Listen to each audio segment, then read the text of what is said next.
السلام علیکم، آپ دیکھ رہے ہیں NY نیوز نیٹ ورک۔ میں ہوں محمد احسن۔ خبر شامل کرتے ہیں بہاول نگر سے۔ سینئر ڈسٹرکٹ رپورٹر محمد عظیم جویہ کی رپورٹ کے مطابق قدرتی آفات، پاکستان کی معاشی حالت اور سیلاب کی تباہ کاریاں ہمارے اعمال کی وجہ سے ہیں۔ پاکستان اس وقت معاشی، سیاسی اور انتظامی بحرانوں کا شکار ہے۔ سیاسی عدم استحکام، مہنگائی اور بے روزگاری نے غریب عوام کا جینا مشکل کر رکھا ہے۔ اسلامی اقدار سے دور ہونے کی وجہ سے اور حقوق العباد مجروح کرنے کی وجہ سے مسلسل بارشوں نے اور سیلاب کی تباہ کاریوں نے پاکستانیوں کی مشکلات میں مزید اضافہ کر دیا ہے۔ یہ سب ہمارے اعمال کا نتیجہ ہیں۔ ہمیں پوری قوم کو اللہ تعالیٰ سے معافی مانگنی چاہیے، توبہ استغفار کرنی چاہیے۔ اللہ تعالیٰ وطن عزیز کی حفاظت فرمائے، اور مشکل کی اس گھڑی میں ہم مصیبت زدہ سیلاب زدگان کے ساتھ کھڑے ہیں۔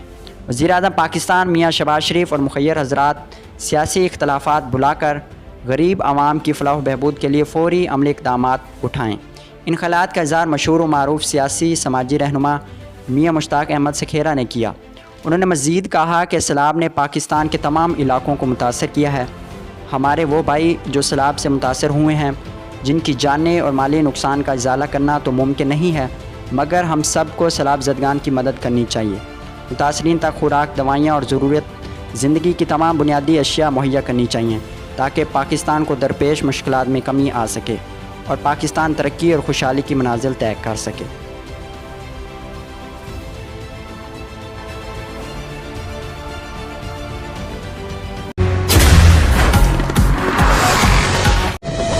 حالیہ بارشوں نے ملک میں 30 سالہ ریکارڈ توڑ دیا ہے اور اب تک لاکھوں افراد سیلاب سے متاثر ہو چکے ہیں۔ یہ معصوم بچے، یہ بے بس بہنیں، یہ بھائی اور یہ بزرگ آپ کی فراخ دلانہ امداد کے منتظر ہیں۔